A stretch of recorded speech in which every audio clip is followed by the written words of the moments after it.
Bien, bienvenue à chacun et chacune dans cette maison de prière.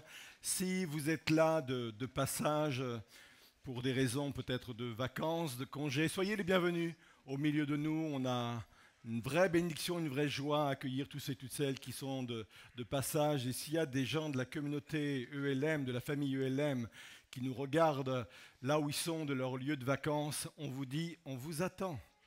Venez nous rejoindre bientôt et on est pressé effectivement de reprendre les activités, mais bien sûr il faut donner le temps aussi au congé.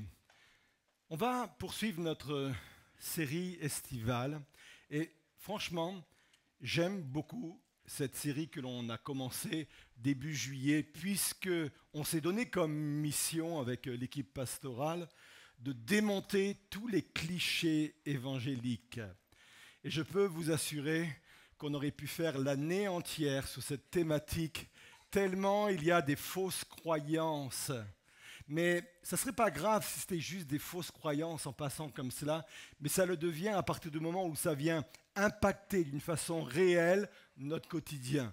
Donc on a vraiment beaucoup de plaisir à démonter tous ces clichés qu'on a pu commencer et dénoncer depuis le début de cette saison d'été. Avant de vous présenter le cliché sur lequel on va s'arrêter ce matin, je voudrais vous donner un conseil. Si vous voulez bien écouter mon conseil, ne dites pas amen, amen trop vite. D'accord ?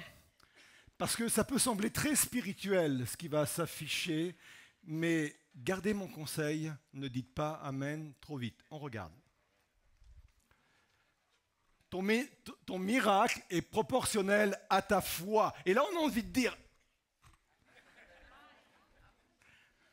Au lieu de cela, je dis vraiment ? Vraiment ? Avant de développer, on va mettre un verset juste là sur lequel on va s'appuyer un peu. Marc 9, versets 23 à 24. Le contexte est le suivant. Un jour, un homme est venu voir Jésus et il avait un fils gravement atteint, on va dire, de possession. Le mauvais esprit l'agitait régulièrement, le jetait dans le feu, le jetait dans l'eau et avec une intention vraiment de détruire l'enfant. Et le père est désespéré, il vient voir Jésus et il va demander le miracle. Et voilà la réponse de Jésus, tout est possible à celui qui croit. Le père dit alors, je crois, mais viens au secours de mon incrédulité. On va laisser un petit peu ce verset là de côté et on va y revenir après. Et on revient sur ce titre, ton miracle est proportionnel à ta foi. Vraiment ? Cette idée laisse entendre que si tu n'es pas guéri, si tu n'es pas exaucé, ou même si tu n'es pas béni, c'est de ta faute. C'est parce que tu n'as pas assez de foi. Encore une fois, ça semble spirituel, mais j'aimerais vous dire que c'est une conception et une approche de la foi totalement erronée. Pire, c'est une conception de la foi qui engendre beaucoup de dégâts dans les milieux chrétiens, dans les familles chrétiennes. Elle peut blesser ceux qui attendent un miracle depuis longtemps. Et je suis convaincu que dans ce lieu, même si vous êtes dans une église et dans cette église régulièrement, je suis convaincu que plusieurs dans ce lieu sont en attente de miracles, d'interventions, d'exaucement depuis longtemps, et même peut-être certains oseraient dire depuis trop longtemps.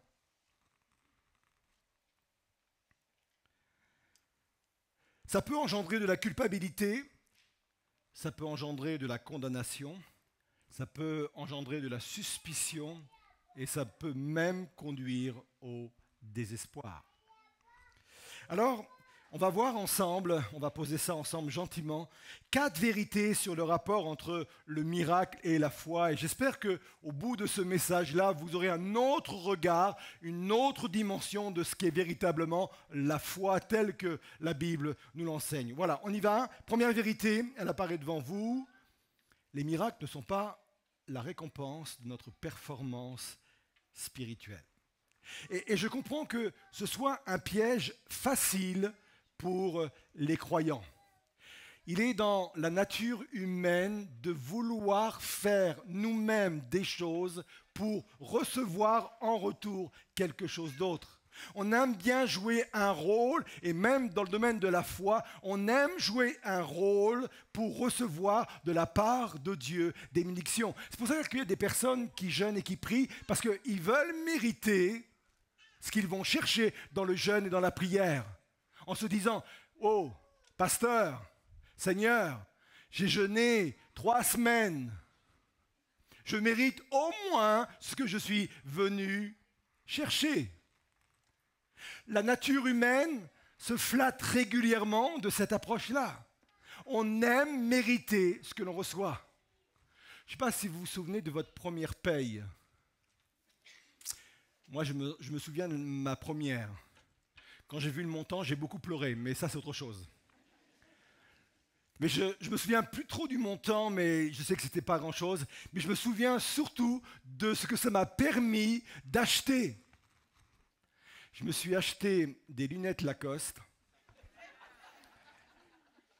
et un blouson en cuir noir. Et j'avais fière allure. Mais vous ne pouvez pas imaginer à quel point j'étais fier de mes vêtements. Avant, je recevais des vêtements de mes parents, ou c'était des anniversaires, mes oncles et tantes, et c'était quelque chose qui me faisait plaisir. Mais le jour où j'ai pu dire ça, c'est le fruit de mon travail, c'est le fruit de mes efforts, c'est le fruit de ma sueur, ça a tout changé. Parce que c'est la nature humaine. C'est normal. Et dans le domaine de la foi, il arrive aussi très souvent que nous fonctionnons sur cette base-là. Or, la Bible, régulièrement, nous montre l'inverse de tout cela. On voit Dieu mettre de côté la performance humaine et intervenir selon son bon vouloir, ou pour employer un mot théologique, selon sa grâce. Point. Alors, je vous sens sceptique. Je vais vous donner 2 exemples. Un exemple qu'on trouve dans le Nouveau Testament et un dans l'Ancien Testament, et on va commencer par l'Ancien Testament. Je vais vous parler d'un général des armées de Syrie qui s'appelait Naaman. Naaman, c'est un païen. Il ne croit absolument pas en Dieu et en plus, c'est un orgueilleux. Et malgré qu'il soit païen et malgré qu'il soit orgueilleux, il va être délivré totalement d'une maladie incurable, à savoir la lèpre.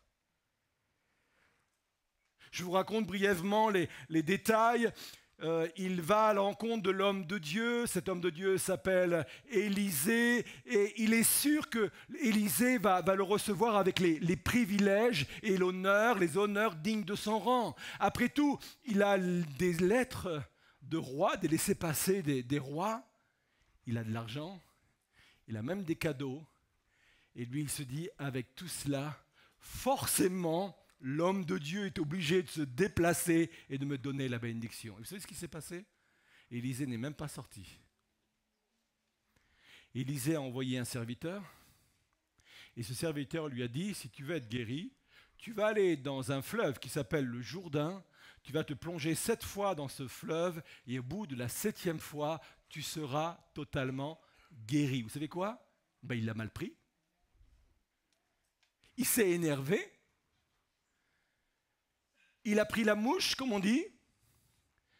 Et il s'est dit, mais moi je ne rentre pas dans ce délire-là. Et il a fallu que ses propres serviteurs puissent le raisonner en disant, mais mon général, si cet homme de Dieu t'avait demandé une performance, s'il t'avait demandé quelque chose de difficile, quelque chose de compliqué, pour lequel tu aurais pu dire « Waouh, c'est grâce à moi que j'ai ça », tu aurais obéi. Cet homme va se laisser raisonner par ses serviteurs et il est allé se plonger dans le fleuve, le Jourdain. Et je peux vous dire qu'il est allé sans conviction. Je peux vous dire qu'il y est allé sous forme un peu de résignation. Il n'y avait pas de l'enthousiasme. N'imaginez pas un Naaman descendre dans l'eau en levant les mains et en proclamant déjà sa victoire. Non, c'est quelqu'un de résigné, quelqu'un qui dit wow, « bon, on ne sait jamais, ça ne coûte rien d'essayer ». Et il descend. Il se plonge une fois, 2 fois, 3 fois, 7 fois, et au bout de la 7e fois, il est complètement guéri au point que la Bible nous dit que sa peau était devenue comme celle d'un bébé. Magnifique. Et là, quand on entend ce type d'histoire, on se dit, si on peut remettre le titre, on se dit, mais ça ne matche pas avec le titre. Ton miracle est proportionnel à ta foi. Si le miracle de Naaman aurait été proportionnel à sa foi, je ne suis pas sûr qu'il aurait été guéri au moins d'une oreille. Parce qu'il n'y croyait pas à son truc. Et là, on touche un domaine de la foi qui vient nous heurter. Même en tant que croyant, je sais que je viens déstabiliser peut-être chez certaines fondations, certaines croyances ou fausses croyances qui pensaient que jusqu'à présent, mais plus j'ai une grande foi, plus je vais vivre un plus grand miracle.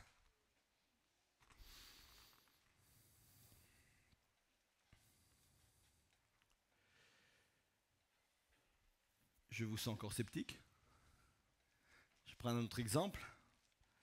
Dans le Nouveau Testament, c'est celui d'un paralytique qui se trouve dans la ville de Capernaum. Jésus est là, il enseigne, il est dans une maison, il y a beaucoup de monde, la foule est là, et puis il y a 4 copains qui à un moment donné se disent notre copain qui est malade, là, le 5e, on ne peut pas le laisser dans cet état-là, on va le prendre sur son brancard parce qu'il ne peut pas marcher, et on va le conduire auprès de Jésus. Ils arrivent à la maison, et là, face à la maison, il y a une foule immense qui empêche ces hommes d'entrer dans la maison et d'avoir accès à Jésus. Pas de problème. La volonté crée l'initiative. Ils montent sur le toit, ils démontent le toit, ils prennent des cordes et ils descendent le corps de cet homme directement devant Jésus. Et voyez-vous ce que Jésus va dire? Marc 2, verset 5, c'est important. Quand Jésus vit quoi? La foi de ces hommes. Il dit au paralysé, mon fils, tes péchés sont pardonnés. Quand on regarde le sens littéral en grec de la foi de ces hommes, il n'y a pas d'ambiguïté, il n'y a plus d'ambiguïté. Jésus est en train d'honorer non pas la foi du paralytique, il honore la foi des 4 hommes. Et encore une fois, quand vous plongez dans les Écritures, quand vous plongez dans le grec, il n'y a plus d'ambiguïté. Dieu dit, Jésus dit, moi je suis impressionné, pas par la foi de cet homme, je ne sais pas s'il avait la foi, mais il est impressionné par la foi des 4 hommes. Voilà un paralytique qui est guéri grâce à la foi des autres.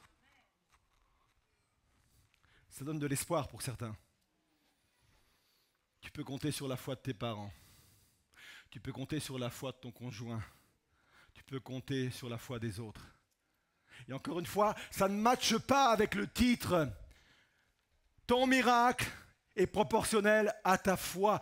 Je vous emmène et je vous confronte directement au message de l'Évangile. Dieu n'est pas manipulable par la quantité de notre foi. C'est Dieu qui est grand et ce n'est pas notre foi. Vous êtes là? Deuxième vérité. Proclame la promesse, car la foi ne commence pas quand le doute disparaît. Voilà un autre cliché. On a mis souvent en opposition le doute et la foi. Mais vous savez que la foi peut se manifester au milieu du doute? Il ne faut pas confondre incrédulité et doute. Je le répète, proclame les promesses, car la foi ne commence pas quand le doute disparaît. Et je vais prendre encore 2 exemples. J'ai décidé aujourd'hui de m'appuyer sur plusieurs textes de l'Écriture pour étayer les vérités qui vous sont présentées. Le premier exemple, c'est Ézéchiel. À un moment donné, Dieu nous dit que c'est un prophète. Dieu va emmener Ézéchiel par l'Esprit dans une vallée qui est remplie d'ossements desséchés, des squelettes, quoi. Dieu veut donner à Ézéchiel l'image de l'état dans lequel se trouve le peuple d'Israël, sur le plan spirituel, mais sur le plan national, politique. Bref, il est en train de dire, le peuple au milieu duquel tu te trouves, c'est un peuple qui ressemble à ces os, à ces squelettes complètement desséchés. Et le Seigneur va lui poser une question. Est-ce que tu crois que ces squelettes peuvent revivre? Est-ce que tu crois que de ces squelettes peut venir une armée vivante, combattante et faisant la différence? Est-ce que tu crois cela? Et j'aime la réponse d'Ézéchiel. Elle est honnête. il dit ceci, Seigneur, c'est moi qui rajoute, hein. Toi seul peux le dire. En d'autres termes, il dit, ça dépasse ma foi. En d'autres termes, il dit, ma foi n'est pas à la hauteur de ce que tu attends de moi. Oui, je vois bien des squelettes. Oui, je vois bien que la mort est là, les os sont desséchés. Je vois cela. Je sais que tu attends qu'il y ait de ces squelettes un peuple debout, une armée debout. Est-ce que c'est possible? Je ne sais pas. Ça dépasse ma foi. Et j'aime le comportement de Dieu. Il ne va pas lui dire, oh, t'es prophète toi? À quelle école biblique tu es allé? Qui a été ton formateur? Qui ont été tes enseignants? Il y a longtemps que tu as jeûné et tu as prié pour que tu sois dans cet état-là? Écoute Ézéchiel, je vais te mettre de côté, on va aller chercher un autre prophète avec une foi beaucoup plus grande que toi, et peut-être que lui, il va suivre et il va croire ce que j'ai à dire. Mais Dieu ne réagit pas de cette façon-là. Et moi, ça vient me chercher, ça me fait tellement de bien que de comprendre et d'entendre cela. Il va lui dire une chose, prophétise sur ses eaux. Et prophétiser, en fin de compte, c'est parler à la place de Dieu, c'est parler de la part de Dieu. Il va le faire. Vous comprenez, hein, il n'a pas une foi bouillante. Ce n'est pas un héros de la foi tel qu'on l'imagine, mais il obéit, il proclame les paroles de Dieu sur ses eaux et le miracle a lieu. Il y a un bruit qui a lieu, les eaux qui se rapprochent des uns et des autres. La chair va croître, les nerfs vont pousser et la vie va venir et c'est une armée vivante qui va se retrouver debout. Proclamer, c'est parler à partir de Dieu, non pas à partir de soi. Même quand tu doutes, proclame les promesses de Dieu. Parle. Parle, c'est tellement important. Déclare, c'est tellement important. Même avec une foi tremblante, dire ce que Dieu dit, c'est ouvrir déjà un chemin vers le surnaturel de Dieu. Parce que la parole de Dieu, elle est vivante, elle est agissante. La parole de Dieu est importante, elle est esprit et vie. C'est la parole de Dieu, c'est pas ma parole. Et je peux même la proclamer quand je doute. C'est ça qui est formidable. Alors peut-être que vous êtes dans une situation similaire à cette vallée d'ossements. Peut-être que votre foi n'est pas à la hauteur de la situation dans laquelle vous vous trouvez ce matin. Proclamez quand même les promesses de Dieu sur votre situation.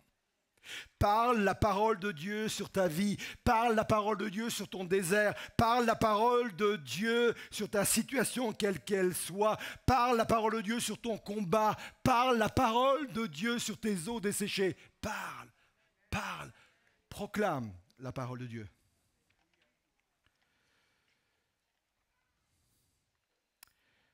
Ce n'est pas la foi qui ressuscite les eaux, c'est la puissance de la parole prononcée en obéissance.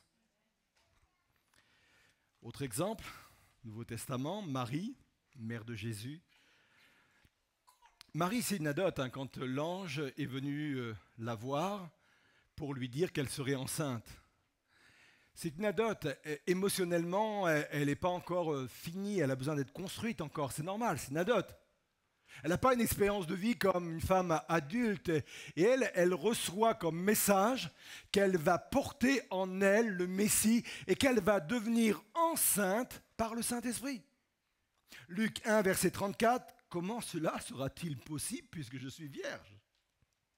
Alors Marie dit, « Je suis la servante du Seigneur, que tout se passe pour moi. » Comme tu l'as dit. Vous avez remarqué, elle ne dit pas « Oh ouais, merci Seigneur, je crois, je vais être celle qui va porter le Messie, l'enfant Jésus. » Ouais, non. Elle dit « Oh là, qu'il soit fait comme tu viens de le dire. Hein. » En fin de compte, elle s'appuie sur la parole de l'ange.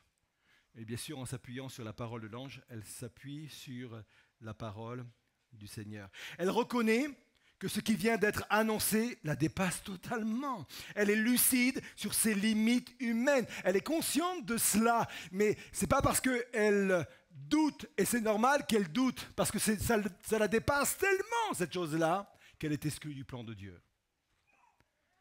Elle dit, moi, la seule chose à laquelle je peux me raccrocher, c'est la parole de l'ange. Ben, je m'y raccroche.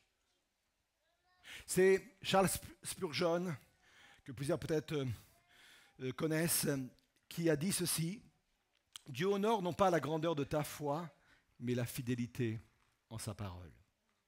Amen. Troisième vérité, vous êtes toujours là? 4 sont là. Ta foi n'est pas la source du miracle, elle en est le réceptacle. Et là, c'est vraiment important. On va consolider tout cela avec cette vérité. Un jour, Jésus va être poursuivi par deux aveugles qui, allez, on va le dire comme ça, l'harcèlent. C'est sans cesse, ils sont en train de crier derrière lui. Et Jésus va leur dire ceci: qu'il vous soit fait selon votre foi. Et là, je vous attends tous. Vous allez me dire: hé, pasteur, vous vous contredisez? Parce que Jésus lui-même, si on peut passer le verset qui suit, Jésus lui-même va dire donc à ces hommes qu'il vous soit fait selon votre foi. Il n'y a pas de verset parce que je ne l'ai pas donné à la technique. J'ai voulu parce que vous allez dire: mais c'est qui le technicien derrière? Non, il est très bien. Il s'appelle Lionel et vous pouvez le féliciter parce que ce n'est pas évident.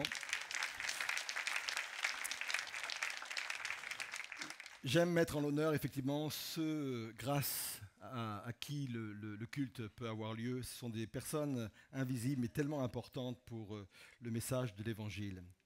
La foi de ces deux personnes a joué forcément un rôle, mais uniquement dans leur capacité à accueillir ce que Dieu faisait. Je vais détailler. La foi ne produit pas le miracle, c'est Dieu dans sa grâce et dans sa puissance qui le produit. La foi, c'est quoi? La foi, c'est tendre la main pour recevoir le miracle que Dieu a produit. C'est ça la foi. Dieu ne vous demandera jamais de produire le miracle. Personne dans ce lieu, et moi le premier, nous avons la capacité de produire un miracle. La seule chose que Dieu attend de moi, c'est que je puisse tendre ma main. Mais parfois, cette main, elle est tremblante. Et là, je reviens à mon texte d'introduction. Ce papa qui vient voir Jésus avec son fils qui est possédé. Il est conscient que Jésus peut intervenir, mais il est conscient de sa foi. Jésus va lui dire, on va remettre là par contre ce texte, je sais qu'il existe, il est là, si tu veux quelque chose, eh bien, il dit ceci: viens au secours de mon incrédulité. Parce que Jésus est en train de lui dire, tout est possible à celui qui croit. Et il dit: ouais, mais viens au secours de mon incrédulité. C'est une main qui manque de confiance. Et j'aime vraiment cette idée-là. Et j'aime l'idée que Jésus ne le repousse pas. Mais Jésus dit, cette main-là qui manque de confiance, eh bien, je vais quand même déposer dans cette main-là, parce que ce n'est pas ta main qui va créer le miracle, c'est moi. Ta main-là, elle est simplement un réceptacle. Et même si ce réceptacle est fragilisé, elle peut recevoir tout de même la bénédiction. Il n'a pas une foi parfaite, mais il tend la main et Jésus honore cette main tendue. Ton miracle n'est pas proportionnel à ta foi, même si celle-ci est vacillante. C'est J.C. Ryle qui a dit ceci: la marque particulière de la foi qui justifie et sauve n'apporte à Christ rien d'autre qu'une main vide. Là, vous avez tout l'évangile de résumé, là. C'est une main vide. Et on va déboucher sur la dernière vérité. La foi blessée peut encore être restaurée. Oui, la foi est importante. Je pense que vous n'avez pas à tirer comme conclusion de tout ce qu'on a partagé que la foi n'est pas importante. La foi nous permet d'être connectés avec Dieu. La foi, c'est l'attitude fondamentale parce que Dieu dit que sans la foi, il était impossible de lui être agréable. La Bible nous dit que c'est par la foi également qu'on peut recevoir le salut, que nous marchons et que nous prions. Mais la foi peut être vacillante et quand elle est vacillante, je peux quand même avoir accès au miracle de Dieu pour ma vie. La foi n'est pas toujours au rendez-vous. Et je voudrais donner du courage à quelqu'un, peut-être ce matin, qui est en attente d'une promesse, qui est en attente d'un exaucement, en attente d'une bénédiction, et qui peut-être est rentré dans ce schéma et se dit: mais tant que je n'aurai pas une foi suffisante, eh bien jamais je n'aurai accès à ces choses-là. Vous savez qu'à force d'attendre, la main peut se fatiguer. À force d'attendre, la foi peut devenir fragile. À force de déception, on doute. La Bible dit qu'un espoir différé rend le cœur malade. Quand l'exaucement tarde, le cœur peut perdre sa faveur, la foi devient prudente et la foi devient hésitante. Et sans doute que dans ce lieu, il y a des hommes et des femmes qui sont sans doute confrontés à des défis et qui sont face peut-être à une foi qui est abîmée, éteinte ou juste absente. J'aimerais vous dire que dans ce lieu, ce matin, le miracle de Dieu peut se produire. Le miracle de Dieu peut se produire. Ta situation n'est pas liée à la quantité de ta foi. Un jour, Jésus va se trouver dans une synagogue. Et là, dans ce lieu religieux, il y a un homme qui est là, qui a la main sèche, paralysé. Jésus l'a vu.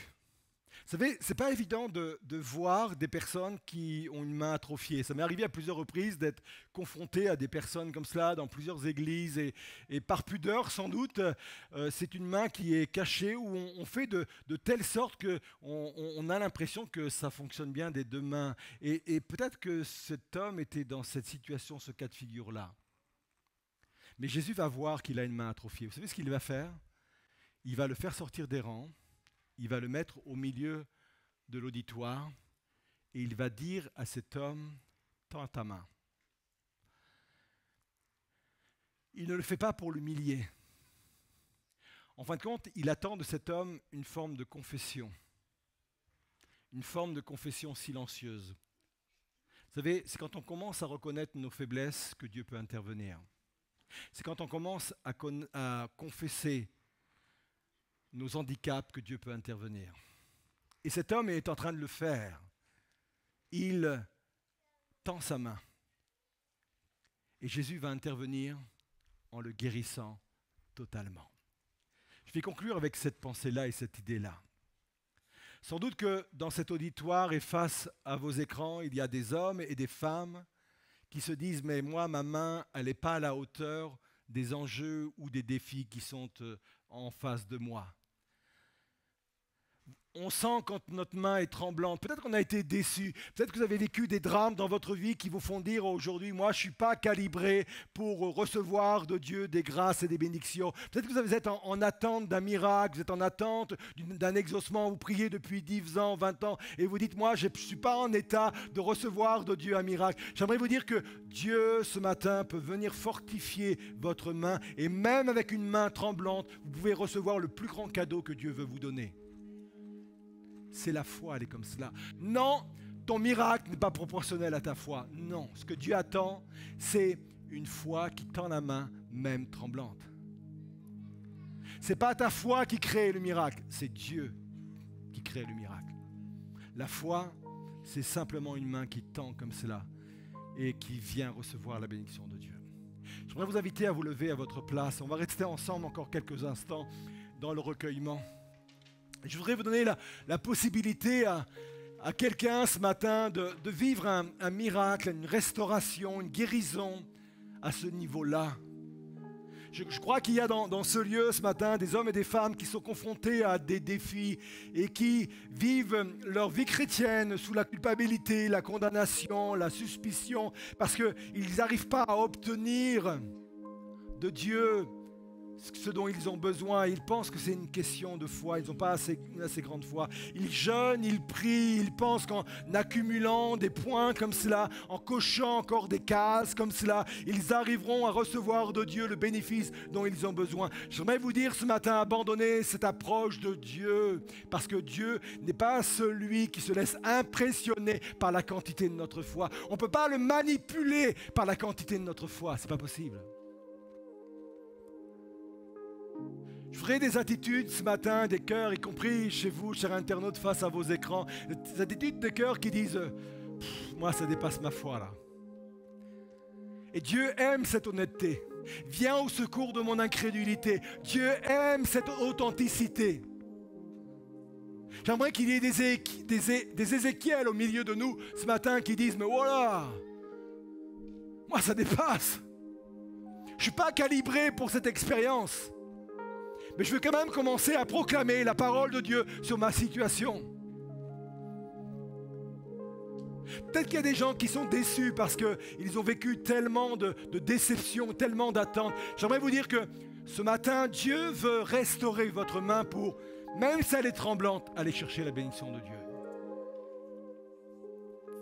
De la même façon que Jésus a demandé à cet homme de sortir des rangs, je voudrais vous demander à ceux et celles qui ce matin veulent vivre cette expérience de foi avec Dieu, de sortir de vos rangs, de descendre du balcon et de venir sur le devant. Pendant que le groupe de louanges va chanter, faites cette démarche de foi. Je ne sais ce qui ne vous est pas accessible parce que vous pensez que votre foi n'est pas suffisante pour cela.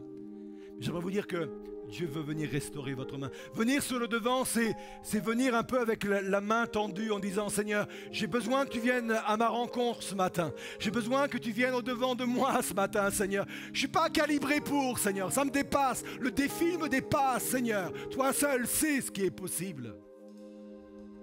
Mais Seigneur, je veux vivre un moment vrai avec toi. Un moment d'honnêteté avec toi. Ma main, elle est blessée, Seigneur. Ma main est blessée par des années d'enseignement. Ma main est blessée, Seigneur, par des années d'échecs. Ma main est blessée, Seigneur, par des regards de jugement. Ma main est blessée, Seigneur. Mais je veux que tu viennes la guérir pour que tout à nouveau, j'ai accès à ton royaume. J'ai accès à tes promesses. J'ai accès, Seigneur, à la destinée que tu as déposée sur ma vie. La force, ce n'est pas en vous qu'il faut la chercher ce matin. C'est en Dieu, c'est dans le Seigneur Jésus. Parce qu'il est ma force. Et je peux vraiment m'appuyer sur vous. Continuez à vous approcher. On va chanter ce chant. Je vais venir prier pour vous ensuite.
Il y a des personnes ce matin qui sont sur le devant et qui ont les mains remplies de culpabilité parce que pendant des années et des années, On vous a prêché que si vous ne sortiez pas de votre situation, c'est parce que vous n'étiez pas à la hauteur de cette situation, vous n'aviez pas assez de foi.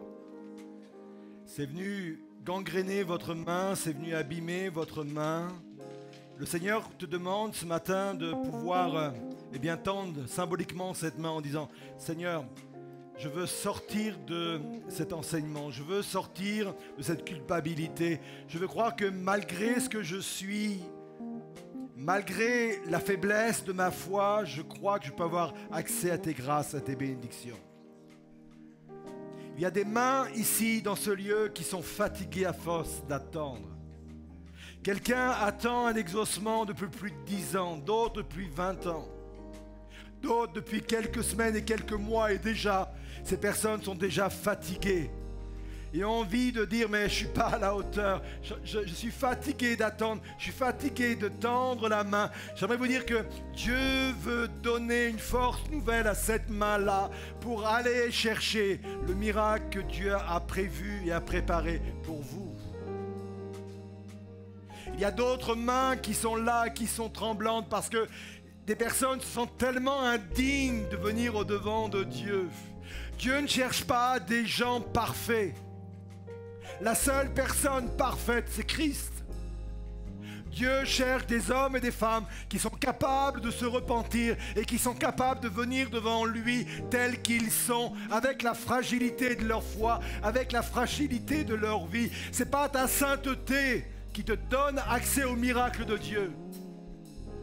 Si Dieu donnait en fonction de notre sainteté, tout le monde repartirait les mains vides. Le message de l'Évangile est un autre message que celui-ci.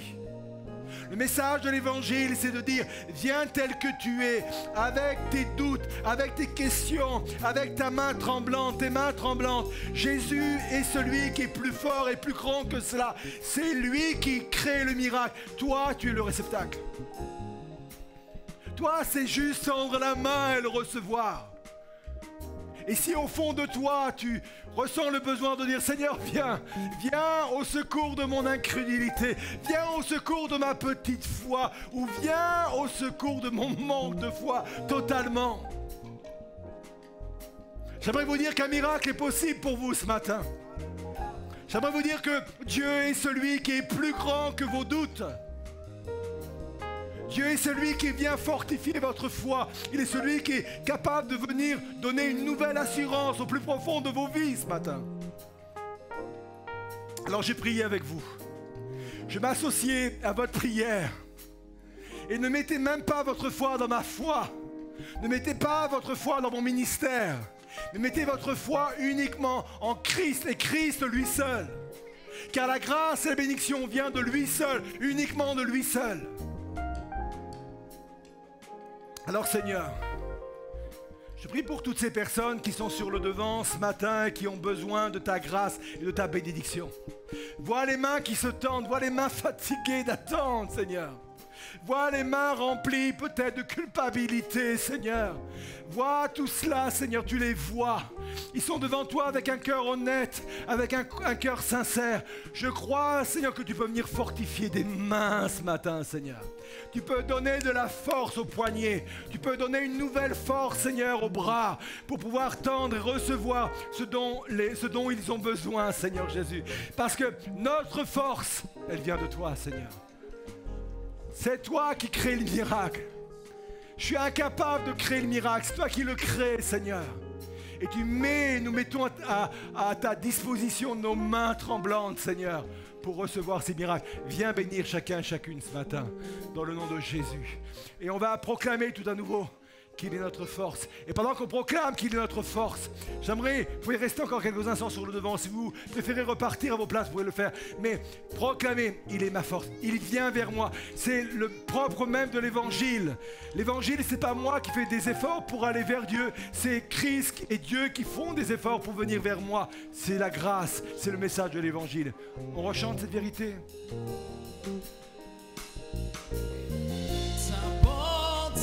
Seigneur, s'élève jusqu'aux cieux. Ta fidélité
prendre place tranquillement, retourner à vos places.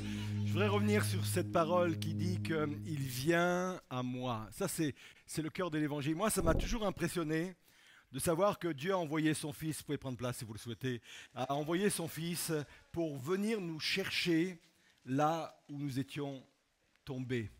C'est la différence entre l'évangile et la religion.